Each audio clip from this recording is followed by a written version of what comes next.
Hello and welcome to my YouTube video for the upcoming 5 o'clock kickoff between Sweden and Poland. Um, we're going to start with the Sweden-Poland game and then move on to the Spain-Slovakia game. So, starting point is Poland are not the team they used to be. They used to be top-notch. They're no longer as good as they used to be. Lewandowski obviously still one of the best strikers in the world, and I think Chesney's still the top.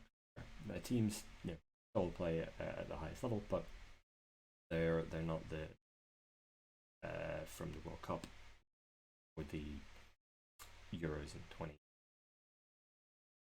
So they've also been disappointing, and they're overranked because of strategy around friendlies and things. Sweden have surprised me the most in this group. I think they've been the best team in the group. I think Spain have been poor, and I think Sweden have been incredibly good as a unit.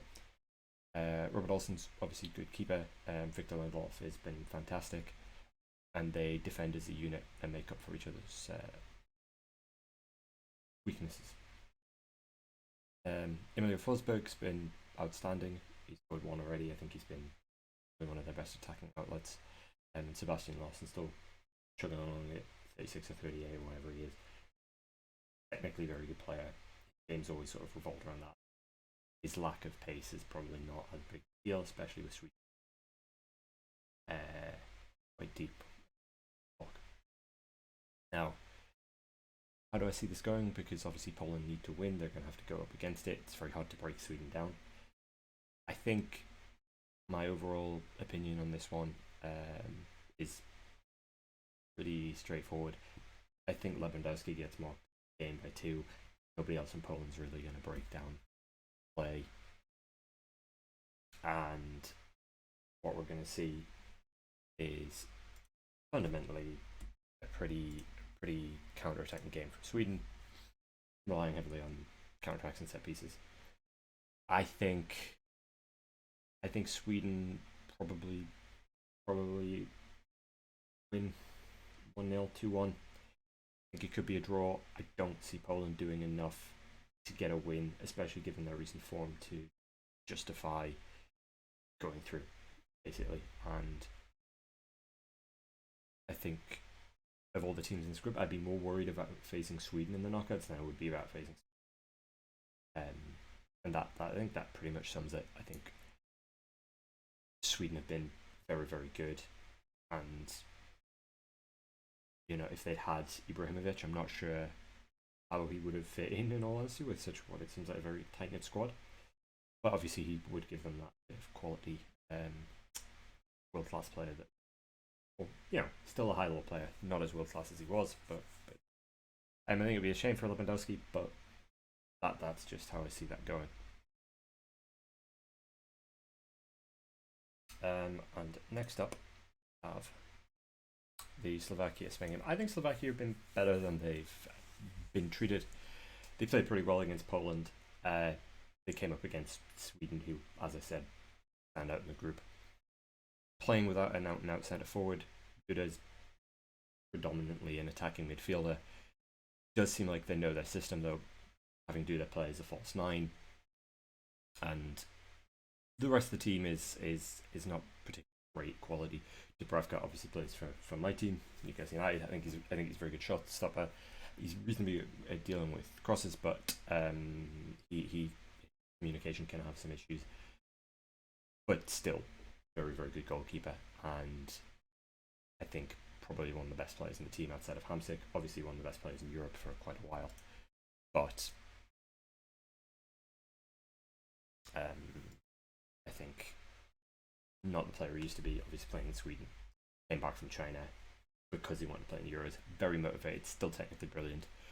Not quite as good as he used to be. Not sure he can carry a game, especially against opposition like Spain. Looking at Spain, I think actually in a weird change from historic vein, I think they're defensively incredibly sound. I think picking up Laporte from obviously his Bilbao residency and citizenship, Jordi Alba's still very good. Eric Garcia obviously Barcelona, Azpilicueta one of the best defenders in Premier League history, in my opinion. Uti Simeon, I think, is good. I don't think he's as good as De Gea has been, but I think he's probably better than De Gea is currently, given De Gea's lack of form on it. Midfield, okay, Busquets, Pedri, all top class players. I think of them. I think Pedri's the future. All quite defensive, or like to get on the ball, similar to Modric or Croatia. In my opinion, they all have that same. Koke and Pedri do have the ability to get forward and beat a man, but I think naturally they'd like to sort of play a little bit deeper. I don't think the front three in particular as same as they used to be. I rate Morata. I think he's a good player. I think Chelsea was unfortunate, but he can lose confidence. If something goes wrong, he just sort of completely falls off a cliff.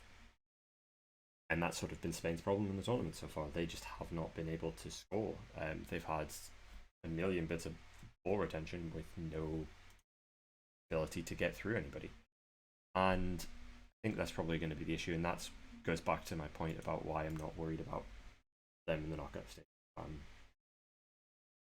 think what I would expect is Spain probably end up breaking down Slovakia, who can't get out of their half because they don't have an out-and-out centre forward to hold up the ball, and they're not going to be able to outpass Spain, with Spain playing pretty heavy press to Luis Enrique. I think Spain probably managed to get a goal. I'm going 1-0 Spain. I don't think it'll be a very good game. I think it's pretty dull, and Spain eat through the group without looking particularly impressive, same as England have, in fairness, and move on to the knockouts. Yeah, I think that's my thoughts for that. I think this has probably been the worst group of Euros so far. I think the only silver lining for this group has been Sweden have been pretty good, and I think have been underestimated by a lot of teams. And I think teams might underestimate them going into the knockouts, and I would expect them to probably do pretty well, or at least give a good showing of themselves. But yeah, let me know your thoughts down in the comments below, and I'll see you a bit later for the 8 o'clock kickoff. The exciting group. Go.